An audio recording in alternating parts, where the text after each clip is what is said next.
Cet après-midi, nous allons prendre un peu le rythme de la retraite spirituelle, ou si vous voulez, le rythme de l'enseignement, un peu de l'école. Mettons-nous à l'école du Seigneur, de sa parole. Le Seigneur, d'ailleurs, a bien dit qu'il fallait que les serviteurs, s'ils étaient fidèles, ne manquent pas de nourrir le peuple au temps convenable. Et nous pensons que ce temps que nous passons à Père Guillot est précisément un temps convenable. Nous allons donc méditer ensemble, étudier, méditer la parole de Dieu, mais avec le Saint-Esprit, naturellement. Avant d'entrer dans le vif du sujet, je voudrais vous lire ce dont j'ai parlé ce matin, ce à quoi j'ai fait allusion. Je disais que un homme de Dieu, qui était un théologien, et pas toujours que les théologiens soient des grands évangéliques, moi j'en ai connu, mais enfin, n'est pas toujours, avait écrit, en effet, dans un de ses livres qui s'intitule « Études morales et religieuses », avait écrit un passage notamment où il fait la distinction entre le disciple et le témoin. Et cela est quelque chose de très particulier. Il n'était pas, comme je vous l'ai dit, bien sûr, de la Pentecôte. En effet, il était professeur de théologie dogmatique et apologétique à l'Université de Genève, et il est mort le 18 mai 1906 à l'âge de 43 ans. Il s'appelait Gaston Fromel. Il y a sa maison encore à Genève avec une plaque sur la porte. Voici donc ce que cet homme, qui était, on le sent dans ses écrits, un authentique enfant de Dieu, voici ce qu'il a dit de cette question, qui, vous savez, est très controversée chez, hélas, nos frères et sœurs de certains autres mouvements, chez les baptistes, par exemple, les baptistes qu'on appelle non réveillés, ou chez les frères larges, qui, eux, ne veulent pas distinguer le baptême dans le Saint-Esprit de la nouvelle naissance, et ils disent que ça ne fait qu'un. À la nouvelle naissance, selon eux, on reçoit forcément le Saint-Esprit en plénitude. Voici donc ce que dit Gaston Fromel. Prenons garde ici de ne point nous faire d'illusions, de ne point confondre le témoin avec le disciple, et la connaissance qui crée le témoin avec celle qui constitue le disciple. Sans doute, il faut avoir été disciple pour devenir témoin. Mais tout disciple n'est pas nécessairement un témoin. Le disciple devenu témoin ne cesse jamais d'être disciple, et le témoin vaut toujours ce que vaut le disciple. Par ce témoignage, c'est-à-dire le témoignage des évangiles, nous apprenons ce que d'autres ont vu et entendu concernant Jésus-Christ. Nous ne l'avons pas encore rencontré nous-mêmes. Il ne nous a point parlé lui-même. Or, cette rencontre immédiate constitue seule le témoin. En parlant des apôtres, Gaston Fromel écrit encore ceci. Autant ils étaient lâches, autant ils sont hardis et courageux, autant ils fuyaient devant l'opprobre, les risques et les périls du témoignage, autant ils sont fermes. Maintenant, ils sont fermes maintenant. et se réjouissent de souffrir pour le nom de leur maître. Que s'est-il passé? Qu'est-il intervenu qui rende compte de cette transformation? Ce qui est intervenu, ce qui s'est passé, la Pentecôte. Ils n'étaient que disciples, ils sont constitués témoins. Ils le sont par le Saint-Esprit. Vous recevrez la puissance du Saint-Esprit et vous me servirez de témoin. La voilà donc la condition nécessaire et seule suffisante du témoignage chrétien. Il y a deux connaissances possibles de Jésus-Christ, deux connaissances différentes qui ne se contrarient point et ne s'excluent point, qui doivent se compléter et s'entraider l'une l'autre, mais qui ne sont pas moins de nature et d'ordre distincts. L'une fait de nous des disciples, l'autre mystérieuse, ineffable, à jamais inexprimable, mais réelle, mais certaine et positive, qui nous est directement donnée par le Saint-Esprit, et cette connaissance, cette seconde connaissance, fait de nous des témoins. En effet, derrière et par-delà le regard de notre corps ou de notre imagination, il y a un autre regard, le regard de l'esprit. Et ce regard, une fois porté sur son objet, nous met en face à face avec le Christ Jésus.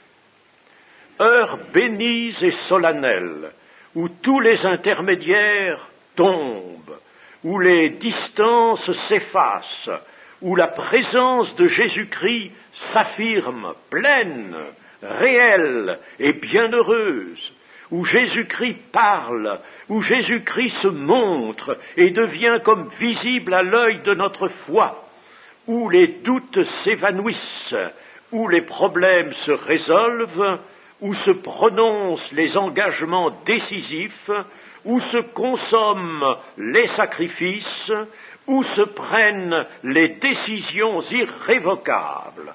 Heure sainte et bénie, par elle, nous sommes devenus les témoins de Jésus-Christ. Et Gaston Fromel ajoute encore ceci: ce qui fait d'un homme le témoin de Jésus-Christ n'est pas seulement, ni même surtout, la révélation subite de son œuvre, la vision glorieuse mais rapide et passagère de sa personne, c'est la communion profonde et continue, c'est la participation vivante à son œuvre et à sa personne, lui en nous et nous en lui. Eh bien, je crois, vous savez, que c'est vraiment un morceau intéressant. Un professeur, donc, de Genève, la grande université de Genève, au début de notre siècle, qui prononçait ces choses. Et cette citation, je l'ai donnée il y a assez peu de temps, peut-être 2 ans, quelque chose comme ça, devant un auditoire de chrétiens appartenant précisément à des mouvements qui ne sont pas ceux de la Pentecôte et qui voulaient savoir ce que nous pensions. Je leur ai dit, mais attention, je n'apporte pas la doctrine du mouvement de Pentecôte, mais la doctrine tout simplement de la Bible. Voilà, c'est intéressant, étant donné que cette controverse entre ceux qui ne veulent pas que le baptême du Saint-Esprit soit une expérience que l'on puisse distinguer, même si le baptême du Saint-Esprit peut intervenir très bien au moment de la conversion, n'est-ce pas, comme chez Corneille par exemple, mais tout de même, nous avons et nous devons le distinguer de la nouvelle naissance. Voilà. Eh bien maintenant, alors, nous allons prendre le départ dans notre étude sur le mystère du Saint-Esprit et commencer par des généralités, en portant particulièrement attention à l'Esprit de Dieu dans la Bible entière. Nous allons mieux comprendre l'œuvre de Dieu, son grand dessein, son amour et sa sollicitude pour le monde des hommes.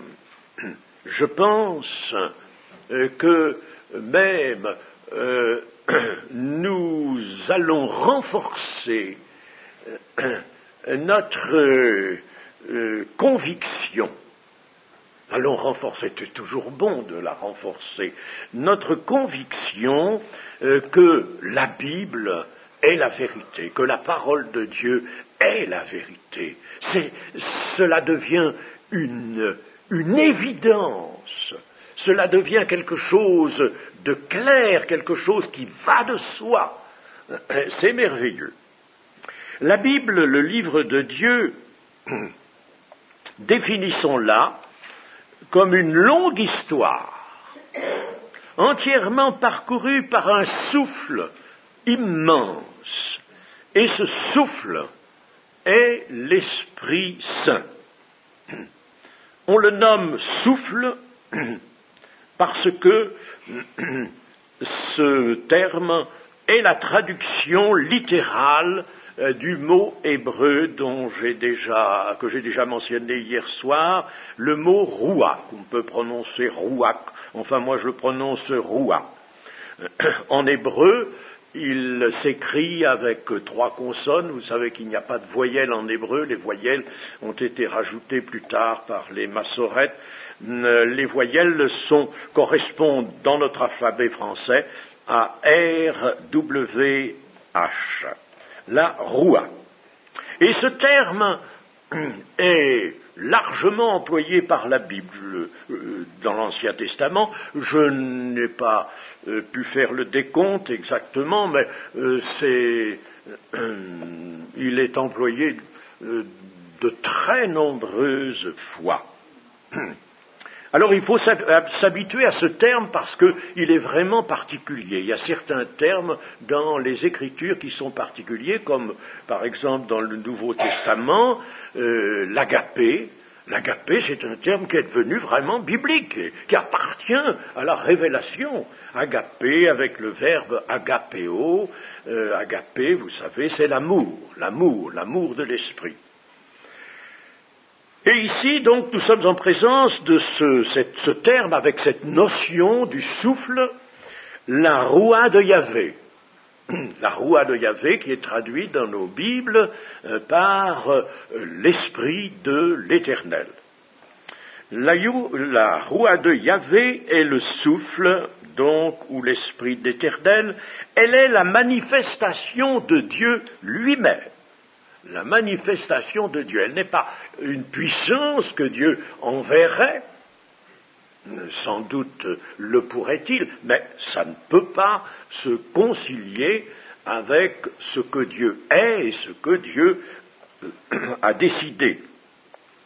Donc, c'est la manifestation de Dieu lui-même, accomplissante partout où il le veut, partout, en tout lieu où il le veut, et avec puissance, les actions nécessaires au déroulement de l'œuvre du salut. Vous savez que depuis la Genèse, et en continuant dans les différents livres qui se succèdent dans la Bible, nous voyons que Dieu a fait une implantation de son dessein de salut. Il a implanté, les choses sont allées progressivement, la révélation, dit-on, est progressive, c'est vrai.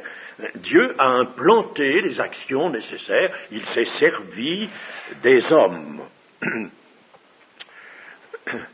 Donc la roua est de Dieu qui vient et qui intervient. On ne peut pas mieux dire, la roua ou le souffle de l'Éternel, c'est Dieu qui vient et qui intervient. Retenez cela, Dieu qui vient et qui intervient. Et sans cette roua, sans ce souffle, les hommes auraient été absolument incapables de participer aux opérations de Dieu. Ils auraient été incapables d'être ses auxiliaires, d'être ouvriers avec Dieu, comme Paul le dit. Ils n'auraient pu ni concevoir le plan de Dieu, ni l'accomplir pour leur part.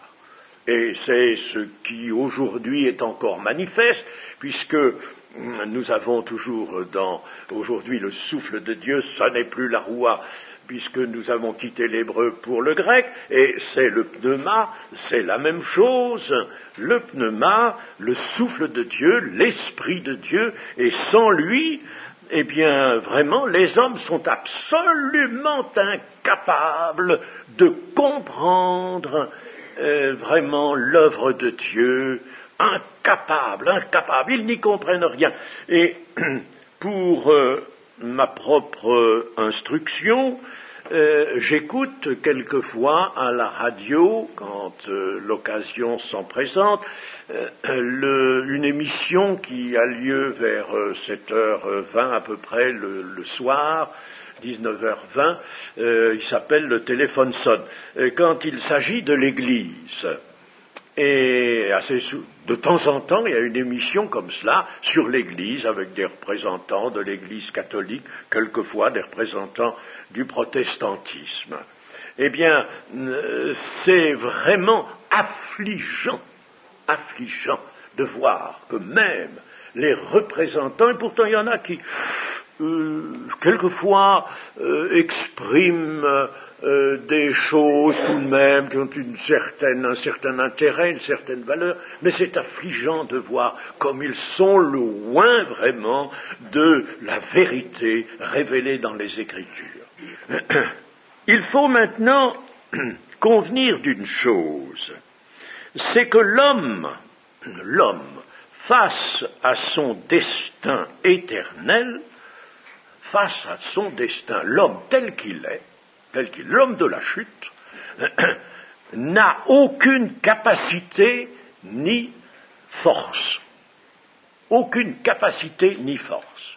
Il est vraiment le pauvre en esprit. Il est faible et il est fragile. Et nous aimerions consulter quelques textes à ce sujet. C'est important. D'abord, dans le psaume 127. Le psaume 127, versets 1 et 2. Si l'Éternel ne bâtit la maison, ceux qui la bâtissent travaillent en vain.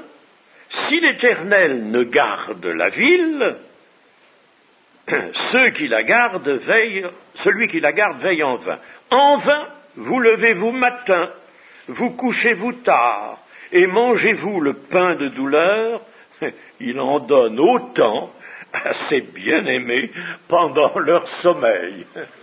Il en donne autant à ses bien-aimés pendant leur sommeil. Eh bien, ça vraiment, c'est sous une forme imagée, n'est-ce pas? Mais vraiment, nous sentons la vérité qui est exprimée ici. L'homme ne peut absolument ni concevoir, ni faire l'œuvre de Dieu qui est une œuvre d'amour et de salut. Et nous avons aussi dans Jérémie, d'abord avant d'aller à Jérémie, on pourrait regarder le psaume 78. Le psaume 78, versets 38 et 39. Toutefois, j'ai bien ça, le psaume 78. Toutefois, dans sa miséricorde, il pardonne l'iniquité et ne détruit pas. Il retient souvent sa colère et ne se livre pas à toute sa fureur. Il se souvient qu'il n'était que chair, un souffle, qui s'en va et ne revient pas. Cette fois-ci, le mot souffle est employé, vous le sentez bien, dans un autre sens, n'est-ce pas? C'est pas le souffle de Dieu, c'est un souffle de vanité, là. Un souffle qui s'en va et ne revient pas. Que de fois ils se révoltèrent contre lui dans le désert. Il s'agit du peuple d'Israël. Et maintenant, dans Jérémie, au chapitre 10, il y a là un verset que l'on connaît en général bien, le chapitre 10, le verset 23, « Je le sais, ô Éternel », dit le prophète, « Je le sais, ô Éternel, la voix de l'homme n'est pas en son pouvoir. Ce n'est pas à l'homme quand il marche à diriger ses pas. » Pourquoi? Parce qu'il ne le peut pas. Et diriger ses pas, entendons, vers la grande solution, vers l'abondance de la vie, vers la vie véritable. Il ne peut pas diriger, il ne le peut pas. Voilà la situation de l'homme. Nous avons encore d'autres textes, mais je ne vais pas tout citer. Toutefois j'ai noté ici Job 14, voyons encore ce passage, Job 14, versets 1 et 2. L'homme né de la femme, sa vie est courte, sans cesse agitée, il naît, il est coupé comme une fleur, il fuit et disparaît comme une ombre, et c'est sur lui que tu as l'œil ouvert. Et tu me fais aller en justice avec toi. Comment d'un être souillé sortira-t-il un homme pur? D'un être souillé. Il a fallu, vous le savez, l'incarnation de celui qui est la parole de Dieu, pour que d'un être souillé, c'est-à-dire, disons, d'une humanité telle que la nôtre, semblable à la nôtre, moins le péché, un homme pur, l'homme véritable, puisse sortir. Il a fallu cette grande œuvre de Dieu, il a fallu ce prodige de Dieu pour cela. Mais vous voyez là, c'était exprimé, comment d'un être souillé sortira-t-il un homme pur? La fragilité de l'homme est quelque chose sur quoi il ne faut pas passer trop vite. La vitalité que nous avons, même cette vitalité que nous avons maintenant en nous, qui est une vitalité, je parle de l'homme non converti, une vitalité physique, avec une animation de l'âme, mais laquelle âme n'est pas, elle, animée par l'Esprit de Dieu. Eh bien, cette vitalité, quelle qu'elle soit, que ce soit celle donc de l'homme de la chute, ou que ce soit la vitalité, alors à plus forte raison, de l'enfant de Dieu, la vitalité est toujours dépendante de Dieu. Ah, il faut que nous sachions bien cela. Elle a besoin d'être constamment alimentée, renouvelée sans cesse par le pouvoir créateur. Constamment. Alors, appuyons cela par un texte, c'est très beau d'affirmer, mais il faut tout de même prouver par le moyen de l'écriture. Alors, je lis dans Apocalypse chapitre 4 et verset 11, je lis ceci.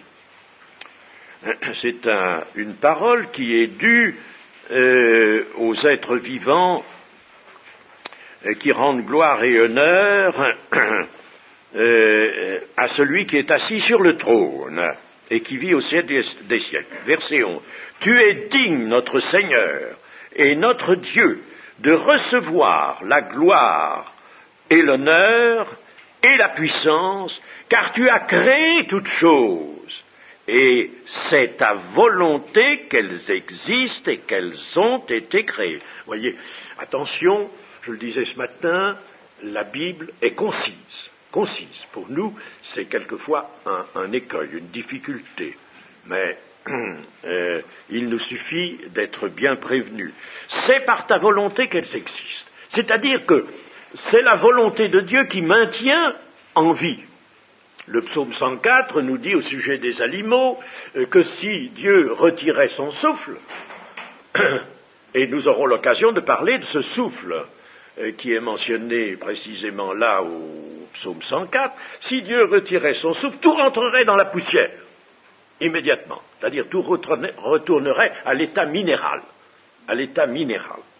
Eh bien, donc c'est par la volonté qu'elles existent. Et cela est encore exprimé ailleurs, dans l'Hébreu, au début de l'Épître aux Hébreux, c'est pas la peine d'y aller, vous connaissez ce passage, chapitre 1, verset 3, il est dit que le Seigneur soutient toute chose par sa parole puissante. Il soutient. Par sa volonté, par sa parole, dans le début aussi des Colossiens, Jésus-Christ, là aussi, nous est montré comme étant celui qui soutient tout ce qui a été mis en création, Dieu crée et soutient. Donc, nous avons raison de dire que la vitalité est toujours dépendante de Dieu, qu'elle a besoin constamment d'être alimentée et renouvelée. L'être vivant n'a pas la vie en possession définitive, à tel point que la première épître de Jean, dans son chapitre 5, nous dit ceci: celui qui a le Fils a la vie, celui qui n'a pas le Fils n'a pas la vie. Donc, l'être vivant n'a pas la vie. Même nous maintenant, voyez-vous, nous maintenant, et nous allons le voir se présenter, voir la chose se présenter dans nos études d'une façon plus proche, eh bien, nous avons reçu la vie, nous croyons que nous avons reçu la vie nouvelle, la vie de résurrection de Jésus-Christ. Bien, mais, attention, il faut que nous ayons Jésus-Christ. Il faut que, en somme, celui qui a le pouvoir de donner la vie, vous savez que Jésus a dit dans Jean chapitre 5, tout comme le Père, il a en lui la source de la vie, il la donne à qui il donne la vie, à qui il veut. Nous avons besoin d'avoir nous-mêmes Jésus-Christ en nous. L'homme n'a de respiration, et ça on le trouve dans l'Ancien Testament, n'a de respiration, d'inspiration, de force et de vitalité physique, psychique ou autre que dans la mesure où il reconnaît son vide, sa vacuité, son vide en esprit et sa pauvreté. C'est pourquoi, chers amis, la première béatitude est admirable, parce que même si, n'est-ce pas, elle nous montre notre misère, l'écriture est admirable. Je trouve que l'écriture est admirable, même quand elle nous dit tu es un pauvre rien, tu es rien du tout, tu es comme une puce, comme disait David, n'est-ce pas? Même si l'écriture nous montre notre état de faiblesse, n'est-ce pas, eh bien l'écriture vraiment est admirable, parce que en nous montrant cela, nous savons, n'est-ce pas, que la parole de Dieu va nous sort de cette difficulté. Donc, l'homme n'a pas de respiration, d'inspiration, de vitalité, que dans la mesure où il reconnaît son vide en esprit et sa pauvreté. Aussi faut-il qu'il aspire à recevoir l'esprit et la vie de Dieu. Et dans l'Ancien Testament, nous voyons des hommes aspirer à cela. Il y a toujours, et aujourd'hui, dans notre temps, il y a certainement encore, enfin, je parle du monde des gens que nous ne connaissons pas encore, il y a certainement encore des hommes qui aspirent, qui soupirent à nous, avec l'esprit de les découvrir et de pouvoir leur apporter le bon message. Sans la roua, ou sans la pneuma, dans le Nouveau Testament, l'homme ne peut exister en tant que chrétien. C'est elle, la roua ou la pneuma, qui permet la vie de dépendance de l'homme à Dieu. La grâce de Dieu consiste donc à établir une relation entre Dieu et l'homme par la roua, par le souffle, l'Esprit de Dieu. Alors, nous disons que Dieu a résolu de sauver l'homme. Mais, encore est-il, ça on le voit dans l'Ancien Testament, je parle maintenant surtout de cela, il faut encore que l'homme consente à l'action de Dieu. Et ce consentement le ramène à la victoire de la vie. Et ce consentement, c'est ce que nous appelons la foi. La foi. Ce consentement.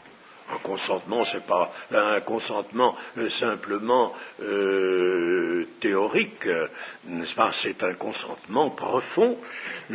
Eh bien, c'est ce consentement qui ramène l'homme à la victoire de la foi.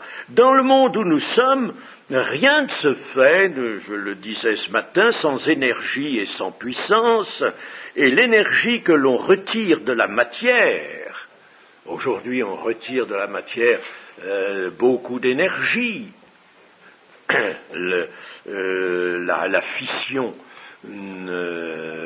atomique et peut-être bientôt la fusion même atomique permettra de retirer des flots d'énergie et de puissance. Mais cette puissance que l'homme, avec son intelligence, on nous met souvent, on nous jette cela souvent, n'est-ce pas, à la face, mais vous voyez bien tout de même, dans notre siècle, ce que fait l'homme avec son intelligence et capacité. Ben oui, mais l'énergie qu'il retire de la matière, cette énergie ne sert absolument pas à son salut, elle n'intervient absolument pas, et il n'y a que l'énergie, la puissance de Dieu qui nous est apportée par le souffle de Dieu et qui peut, elle, nous promouvoir jusque dans les régions de la grâce de Dieu. Dieu ne cesse d'agir pour conduire des générations à la réalité de la vie impérissable. Et pour cela, à la vie impérissable, et pour cela, à la perfection. Ça, c'est le grand but de Dieu. Si la roua de l'Éternel, le souffle de l'Éternel, a suscité de nombreux événements au sein de l'histoire, cependant, au sein de l'histoire, c'est que la roua agit quelquefois indépendamment de l'homme, sur la nature, sur la création. Cependant, c'est au centre profond de l'homme qu'elle agit. Et surtout au centre, c'est ce que Paul appelle l'être intérieur, au centre profond de l'homme, transformant le cœur de l'homme, ses pensées, lui apportant la connaissance, l'intelligence et la sagesse pour concourir à l'œuvre magistrale du salut, lui permettant de comprendre les voies divines, lui permettant aussi de parler à Dieu et de l'aimer avec ardeur. Tout cela, c'est l'œuvre de l'Esprit, du souffle de Dieu. C'est pourquoi, de siècle en siècle, apparaissent certains hommes choisis qui, parce qu'ils étaient inspirés, se sont dépassés. Des hommes se sont dépassés. Ce furent particulièrement les patriarches, se sont dépassés. Moïse s'est dépassé. Abraham s'est dépassé aussi. Les conquérants des juges, dans les juges, n'est-ce pas, nous voyons des conquérants qui sont poussés à l'action, conduits à l'action par la roue de l'Éternel. Ils se dépassent. Nous voyons des rois aussi comme David surtout. Les psalmistes, ceux qui ont rédigé, écrit sous inspiration les psaumes. Nous avons les prophètes aussi. Les prophètes ont eu des vues que jamais homme n'a pu avoir. Les apôtres, maintenant les apôtres, et même, je dirais, à la suite des apôtres, tous ceux qui sont choisis par Dieu pour exercer un ministère, avec à la base de ce ministère un charisme. Donc la roue de l'Éternel a soufflé sur ces hommes, et elle souffle toujours, et il faut qu'elle souffle, et il faut la laisser souffler.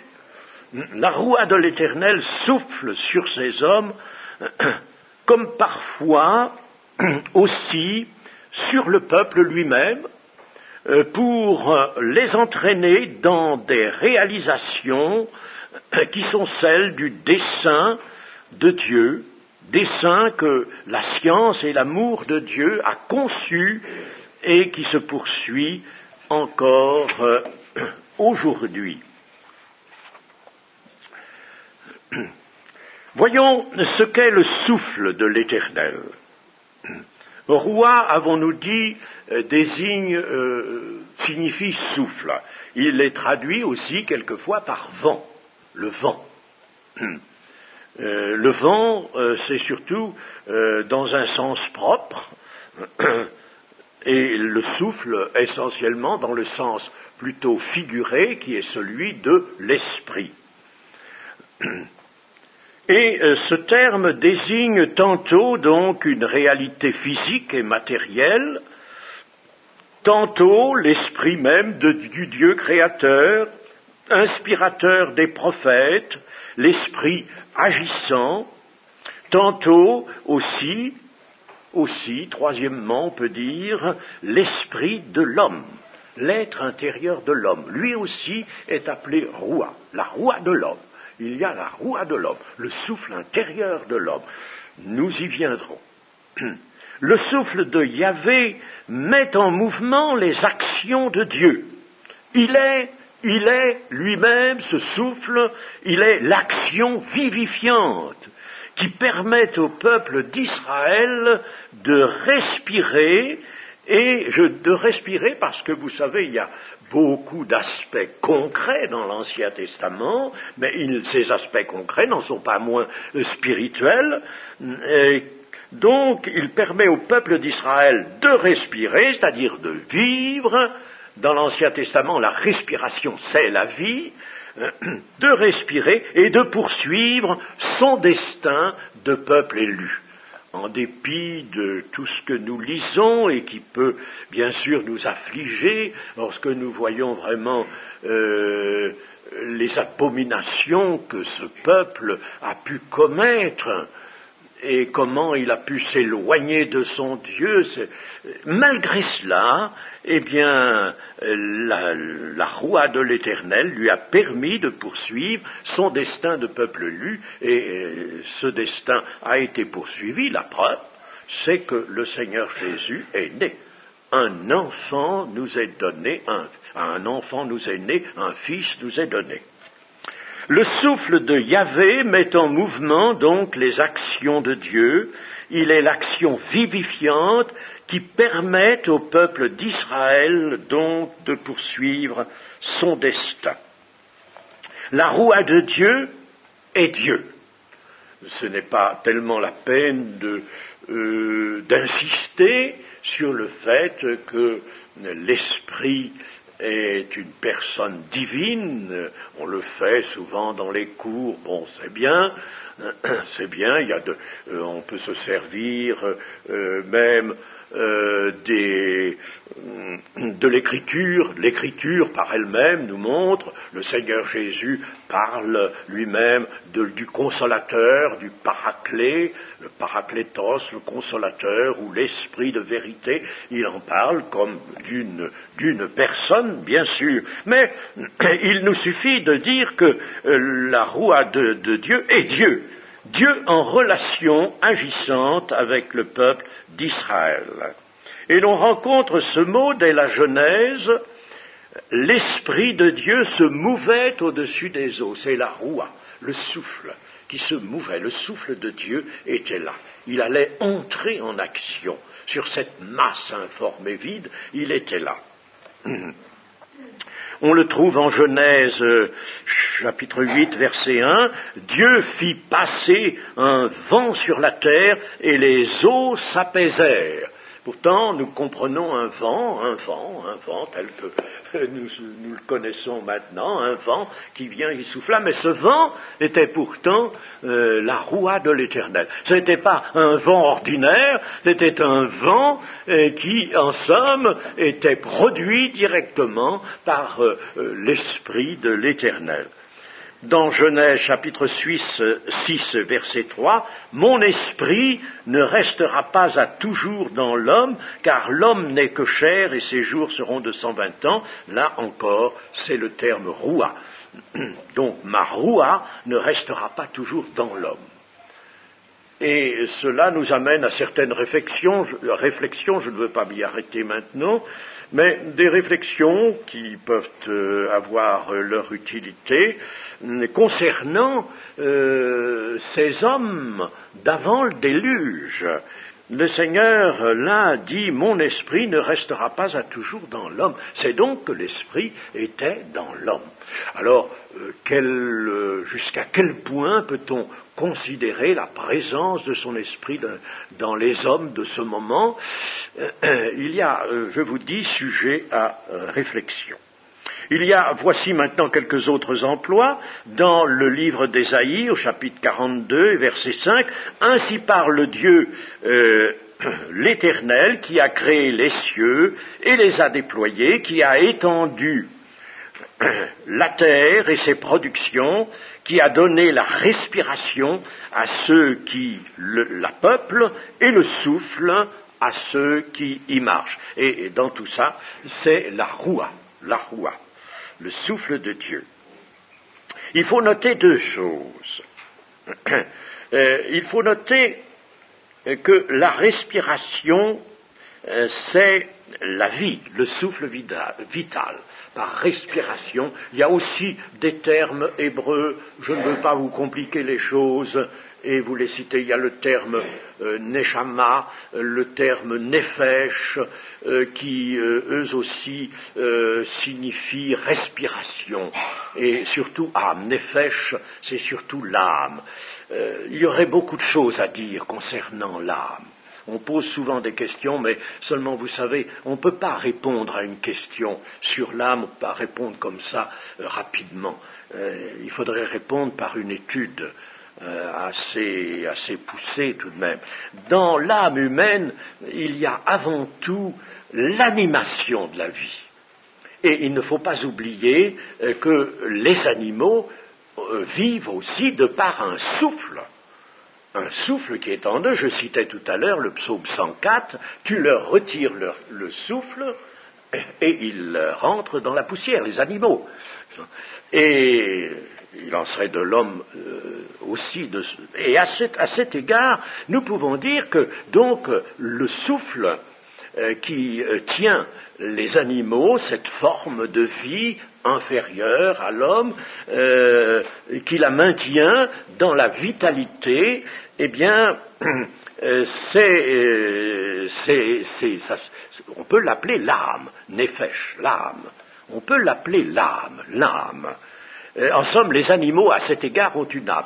Seulement, cette âme ne sert qu'à l'animation de la vie physique. Au sujet de l'animation de la vie physique, il y a quelque chose d'intéressant parce que ce que la Bible nous montre rejoint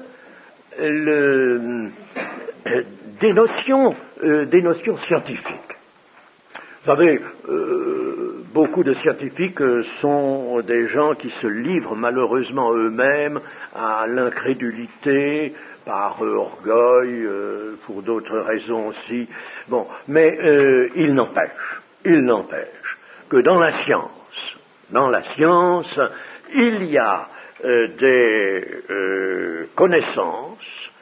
connaissances acquises qui se concilient d'une façon magnifique avec l'enseignement biblique, et notamment là, n'est-ce pas? Là, la science, la vraie science, pas celle des gens qui professent la non-création, c'est-à-dire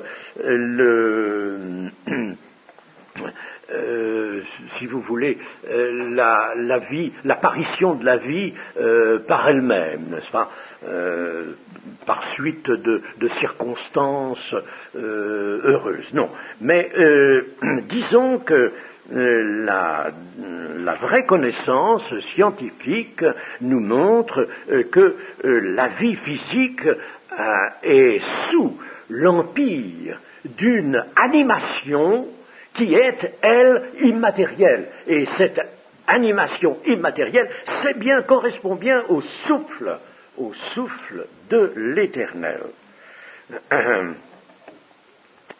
Donc il y a deux choses, il y a le souffle qui est l'animation de la vie, et puis il y a le souffle qui donne à l'homme alors son esprit, l'esprit que Dieu a mis en lui. Vous savez qu'à la création, voyons-le tout de suite, Dieu a formé un esprit dans l'homme. Nous allons le voir dans Zacharie, le prophète Zacharie, au chapitre 12, verset 1er. Oracle, parole de l'Éternel sur Israël, ainsi parle l'Éternel qui a étendu les cieux et fondé la terre, et qui a formé l'esprit de l'homme au-dedans de lui. Voyez-vous? Donc là, nous avons un retour au temps de la création, ainsi par l'Éternel qui a étendu les cieux et fondé la terre. Donc au moment de la création, tel que la Genèse nous la rapporte, eh bien l'Éternel a formé l'esprit de l'homme au-dedans de lui. Alors ça, c'est ce qui le distingue, évidemment, des animaux. Voilà, eh bien, je pense que nous pouvons nous arrêter maintenant, parce que ça nous conduirait trop loin cet après-midi. Voilà déjà, en somme, des choses que nous avons pu méditer ensemble, entrevoir ensemble, la roua de l'Éternel, ce grand souffle qui parcourt toute la Bible. La Bible, c'est ça. C'est un ensemble de relations historiques, essentiellement historiques. Même dans le Nouveau Testament, les épîtres sont des choses historiques. Et dans cet ensemble de relations qui ont été faites sous l'inspiration du Saint-Esprit, entièrement, l'inspiration de la Bible est plénière, comme on le dit, elle est plénière, c'est-à-dire que tout est inspiré du commencement à la fin. Eh bien, là, alors, parcourt un grand souffle, et ce souffle, en somme, on pourrait s'exprimer ainsi, c'est l'âme de la Bible, c'est l'esprit de la Bible, vraiment. Et ça nous montre que la Bible, c'est un livre exceptionnel, c'est un livre qu'on ne peut comparer à aucun autre. Et ce qui est dans la Bible, ça ne se trouve nulle part ailleurs, ça ne peut pas se trouver ailleurs. Le grand souffle qui parcourt d'un bout à l'autre la révélation de Dieu et qui en fait, par conséquent, vraiment la vérité. Ta parole est la vérité. Amen.